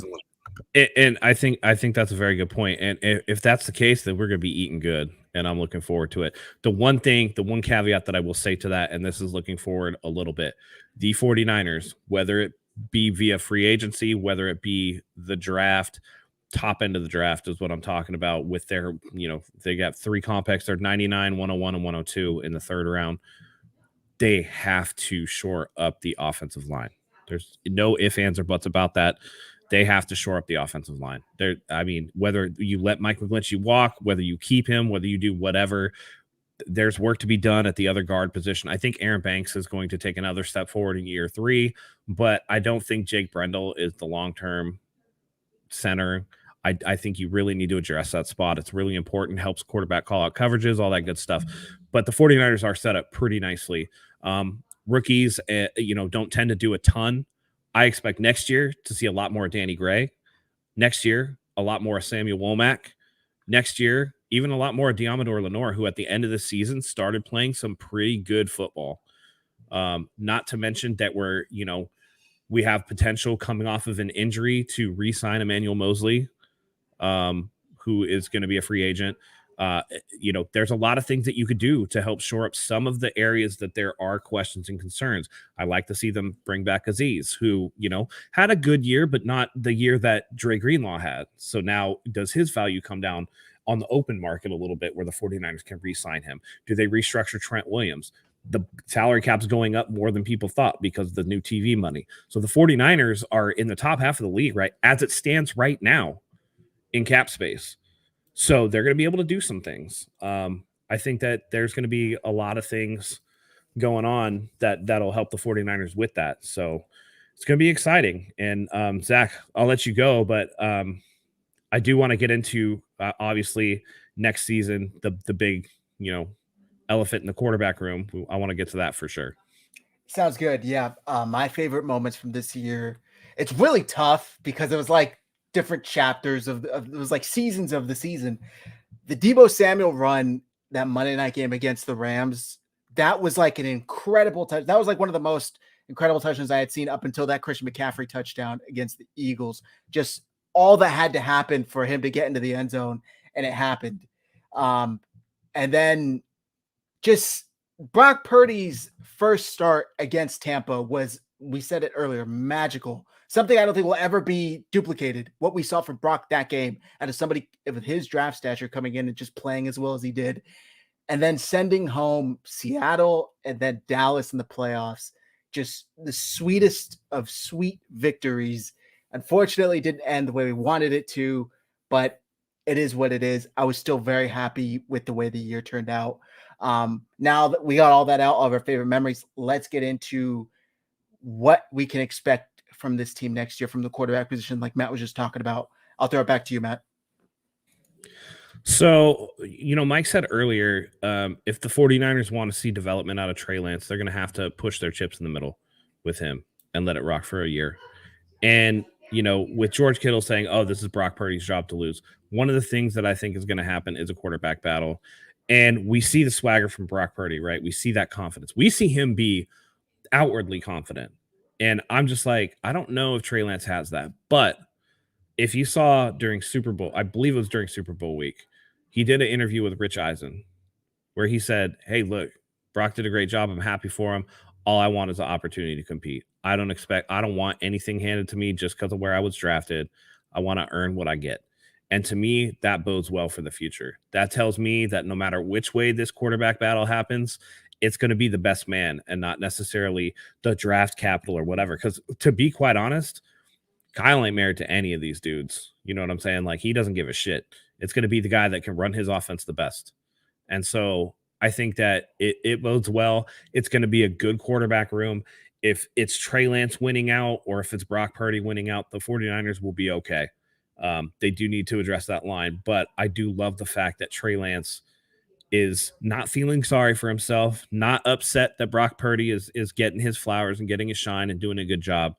It's the fact that he's like, okay, Brock Purdy's doing great, but if you give me a chance to compete, I'll show you I can be just as great, if not better. And that mindset and that attitude tells me that he is mentally strong, because the team's not going to push their chips behind Trey Lance if he's not willing to go all in as well. And guys typically tend to go one of two ways. They either have that mental toughness and can overcome adversity, or they fold. And I don't think Trey Lance is going to fold. I think at the very least, he's going to come out here and compete and really push. And competition between two guys that can push each other is just going to make each dude better. Yeah. Real quick, Mike, before you go, I think the one thing you touched on there is that Kyle's not really married to any of these quarterbacks. And if I remember correctly, after this year, they're out of the trade picks that they gave up, the picks that they traded for Trey Lance. They're starting from fresh, starting from scratch. So they are not married to either of these quarterbacks. Whatever picks they gave up to Miami, which whatever they did with him is whatever. They're now starting completely. They forfeited one this year. That's right. Because the whole Tom Brady fiasco. So it was really interesting. And yeah, Hunk Fat agrees. Lance really impressed me with his attitude towards everything. Very mature young man. When I sent the link to that Rich Eisen podcast, that was the first thing you said. You're like, he's kind of got this swagger to him that I didn't really know. We hadn't really seen before. I can't remember what it was. I can't remember who he was talking about. But he made a little jab, almost like a little shit talk. It was Fred. Fred Warner. That's right. He was talking a little shit about Fred Warner, and it was like, okay, this is what I want to see. That's because you don't really see it. He has more of a demure, low key attitude, especially in front of, but without the PR people coaching him, doing the media training and stuff, right? He gets to get out. He hasn't been in front of the media in a long time because Kyle really doesn't let the injured guys talk, right? So he's away from the media training. He gets to be himself. Rich Eisen does a great job of making guys feel genuinely comfortable and they can open up. Now we start to see a little bit of that from Trey, and that I really like that for sure. Agreed, 100%. It was nice to see, and it was also nice to see him completely acknowledge the fact that, yes, I know I'm in kind of an awkward spot, but hey, Brock Purdy balled out. Nothing should be taken away from him. No, all credit should go to him because he handled that situation perfectly. And I was really impressed with what I saw from Trey. Mike, what are your thoughts on the quarterback position moving forward? Yeah. I want to start by saying, regardless of who wins it, we get behind him and support him. Kyle's going to make the right decision for this team. And whichever side of the ball you fall on, if you're pro Trey, you're pro Purdy, whatever, you should be pro Niners. And they're both here. They're both on rookie contracts. We shouldn't be looking to trade either one of these guys. You keep them both because if this season showed you anything, you're going to need them both probably, right? That being said, I like that the entire team has been told to speak highly of Brock going forward, right? I think that's part of the competitive advantage. I think that's Kyle and the team going out there and say, hey, it's Brock's job to lose. That's what you're supposed to say. Kittle, Ayuk, Debo, even down to Trey Lance, right? I wouldn't want to be given a position. No, Brock played too well. I shouldn't just be handed a position because of where I was drafted. I got to go out there and earn it. They're all on the same page. Whether they mean it or not, I can't tell you that answer. But what I do know is if anything happens and Trey happens to win this, you got an entire offseason of people preparing for the other guy because of how the team is talking. Competitive advantage, right? And the other thing that I like, much to what Matt was saying, was how you saw swag from Brock Purdy. You don't know if you have that in Trey Lance, right? Imagine this. Imagine the same exact world that we're in right now. However, Trey Lance is out there injecting in his veins after a touchdown pass or flexing on people. You know what the talk would be? Cut that shit out. You can't even stay healthy. You can't even stay on the field, right? So it's a good Trey Lance can't do that. He can't show that level of confidence because he hasn't done anything yet. Trey Lance has what, 3 starts under his belt? Is it only 3? The Houston game and the 2 this season? I think that's it, right? He started one against Arizona. 4. So he's got 4 starts under his belt, and you got 55% completion percentage as an NFL starter. Not the time for swag at all. I don't care how phenomenal you looked at any point in time in there. Not the time for confidence. Not the time to be out there talking smack on the field. However, he is a workaholic.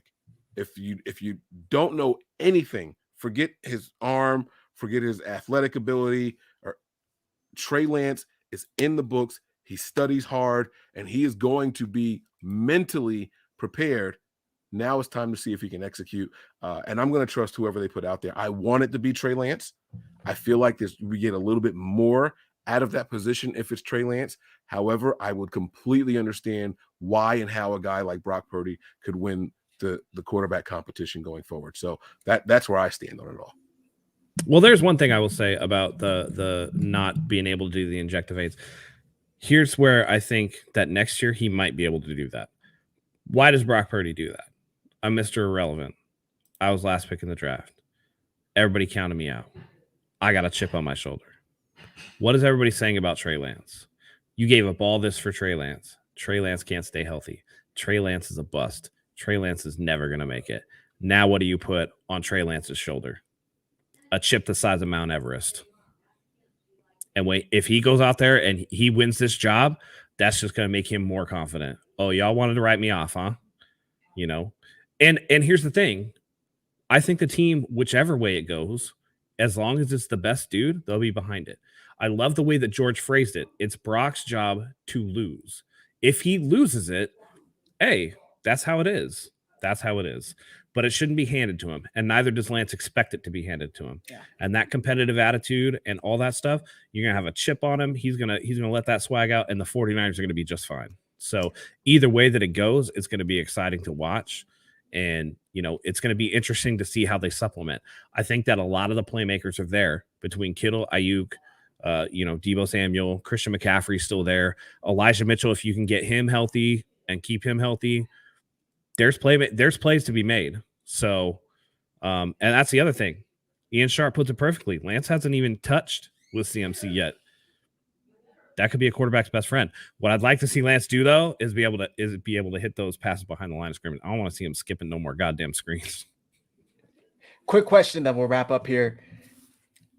One, in my opinion, I think Kyle Shanahan totally got bailed out by Brock Purdy's injury, because now he can just kind of sit back, let what happen, and whoever wins, wins. If Brock doesn't get hurt, are we even discussing this? Or is it 100% all resources are behind Brock going into next year? What do you guys think? I always maintain that if Brock Purdy won the Super Bowl, that it was his job, that he was just that it was gonna be it. I do think that the timeline of the injury actually does benefit Trey Lance, because it's 3 months from surgery to be able to start building back up, and then from month 3 to month 6, that's when you start reconditioning to be able to get back to normal. And by month 6, he's going to be, that's right around July, August at this point. And, like I said, I can't remember, Dr. Sadaya, should I? You know who I'm talking about? The gold. Yeah, that's right. Sorry. I apologize for messing that name up. I was trying to remember it. Like he talked about, you end up with not necessarily more arm strength per se, but you end up with an arm that has been through the rigors of like training it up. So the arm ends up looking a little better when they come back because they've been working on it so hard. So he's going to come in. Lance is coming off of that broken leg. So, I think that it does benefit Lance, that it's going to be at this point has to be a genuine competition. But I do think that some things might have been different had he not gotten injured. If the 49ers win the Super Bowl, if they still lose that game, then I still think it's a competition. Yeah, and you got to remember, we actually had a bet about who would be the starter if the Niners win the Super Bowl, and I said anything short of Brock Purdy not just winning it, but he would have to put on a phenomenal performance in order to take this job from Trey Lance. I still kind of stand in that, but unfortunately we can't. We have no way of proving it now, right? So we're gonna have to see where things fall. But I will say this: you asked about the importance of injuries and who it helps. It does help Kyle, because now, Robert Saleh, for example, right? He gets hired, and you hit your wagon immediately to Wilson. Not the best look in the world. Now you're making a desperation move. Are you going to give up on this first round pick? Right? Like, this is a guy that was picked in the top 3. Are you going to let him go for Derek Carr? Now you're showing signs of desperation very, very early. Kyle, fortunately or unfortunately, has never been in that position where he has to hitch his wagon to a guy long term, because they don't stay healthy. So this kind of helps him all over again. He benefits the most from it, not Lance, not Purdy. Kyle benefits from it more than anybody, right? Hey, and if neither one of these guys are the guy, Kyle, guess what you get to do? Like Zach said, we're right back in the first round next draft. So you don't have to worry about it. Kyle benefits the most from it. And the last thing I want to say, you talked about injuries and the importance of them. Earlier in the show, we were talking about the losses to early in the season. It was Denver and Chicago. I don't know if the Niners go out and trade for Christian McCaffrey if we win those 2 games. I mean, we talk about the trickle-down effect of all those things. I think that it was a very big deal that we lost those games. We felt like we were the better team, and we needed something to get us over the hump. Aided by the injury to Elijah Mitchell in week 2. I think those were all, or week 1, whenever it was, those were all big contributing factors to the Niners saying, absolutely not. The season will not go to waste. We're going to go get that guy, and we're going to reap those benefits very soon. Very well said. I like that a lot. Yeah. Go ahead, Matt.